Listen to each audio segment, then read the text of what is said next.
Welcome, listeners. Today, we're going to talk about embracing life beyond grief, a bold journey of self-discovery. And I just went through this myself on a trip to Africa. And I was intentional with not only booking my trip to Africa, but what I wanted it to do for me. So I wanted to reflect on a transformative journey that would fill my life with joy and would change a lot of the no's that I've been saying recently to yes. And then I had this realization that I'd said no so often that I'd missed out on so much of life in the past year or so. So there is a reluctance to leave home when we've had that loss and we think our loved one is somehow being left behind. It's like losing a part of yourself. And so leaving home made me feel like, I don't know, there was something missing. There was always something nagging in the back of my mind that said, it doesn't feel right. But I was also on a parallel journey of self-discovery, self-exploration, recovering from my loss, and finding that next adventure in life. And so I invite you to do the same. You know, what is the unfolding path of your new experience? Your new experience after loss? There's definitely a transition, and I call it rocket fuel. The deeper the pain, the more potential growth and, I don't know, springboard into our new selves that we experience. It really is transformational. So I encourage you to be curious about that shift towards embracing new experiences and just be aware when you're saying no. Saying yes can be one of those tributaries of healing within the self-discovery journey. You know, I'll share my significant first overnight. I had gone to France. Her husband was away, and it took effort. It really took effort. I remember crying when I left home, cried when I was on the ferry, felt really uncomfortable as I entered her home and, you know, went into the room and put my bag there. It was strange. It was a tentative step for myself. I felt like I needed to do it, and yet every part of me was resisting. But I also realized that it was about reclaiming my future, my life, and discovering new possibilities. Me on my own first, being okay there with a solid foundation before I reached out to any other relationships. And so a trusted friend, somewhere where there's no, I don't know, not too much pressure to engage or do too much, just to have that first overnight. And then we can look forward to, and you can look forward to bigger adventures after that. Since that time, I went on to do vacations with friends. I became a camper, which I'd never done before, bought my first tent, and I bought a luxury one.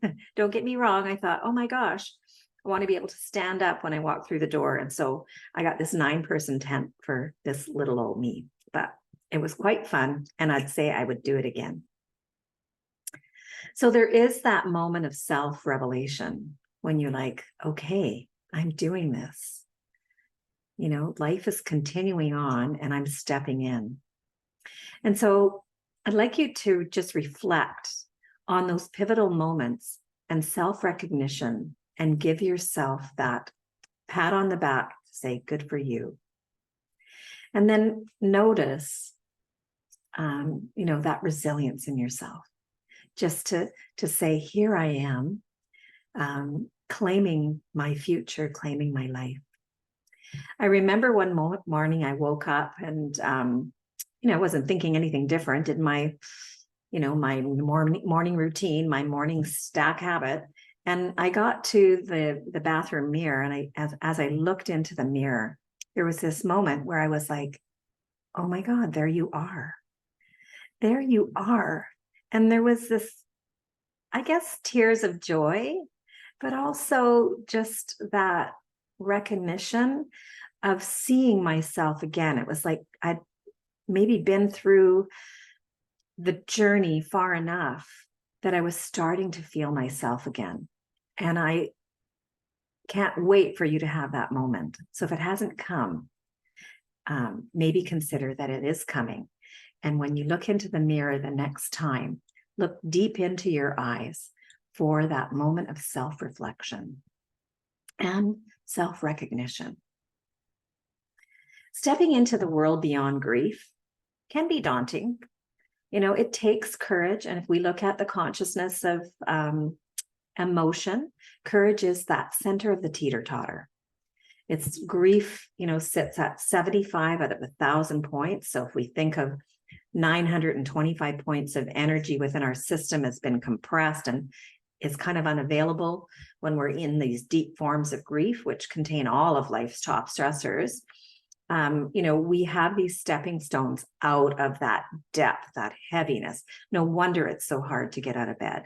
No wonder it's hard to take those next steps. And yet, at some point, we'll get those bounces, we'll get the laughter, we'll get, these moments, these peaks into joy. And then we'll discover we really are courageous beings. These are the deepest life experiences that we will have.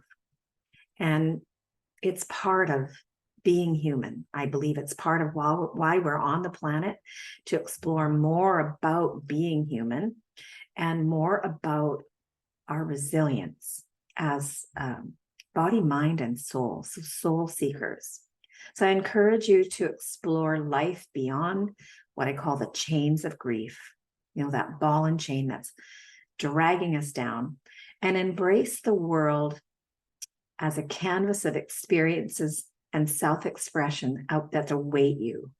And so you can, take a look outside, and if you have a expansive field of golden wheat, if you have an ocean like myself with the sand dancing off those tiny little movements of waves, if you are walking the red sands of the Nairobi or the Namibia desert. They're all just wonders of the world. And again, this gives us this sense of awe and can lift our spirits up a little bit just by looking outside and seeing our surroundings with a sense of awe of nature. And then I guess share the anticipation, the readiness to embark on a bold journey. When we share that, we're more likely to step into it. So I encourage you to tell people your plans. And then it's kind of like they expect it to happen. And that gives us, again, that courage and maybe just that little encouragement, that little push to say, well, I've already said I'm doing it. And this is me and you embracing life's possibilities. There is life after grief. There truly is. I am now 2.4 months into grief. I have intentionally processed and managed my grief. I am a hospice volunteer.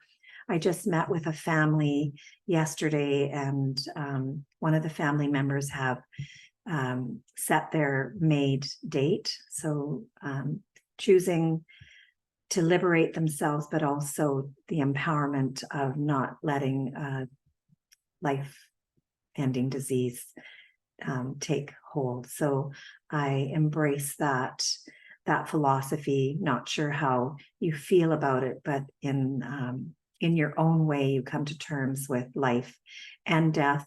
They asked me about my husband's maid ceremony, which I found quite traumatizing at the time. And so how can I share my experience of what transpired while allowing that person to feel a sense of calm and to feel a sense of empowerment? And so, these are challenges for me as a death doula, as me as a life coach, an alternative medical practitioner, and a hospice volunteer. And so, life is filled with transformation. Grief is one of those experiences.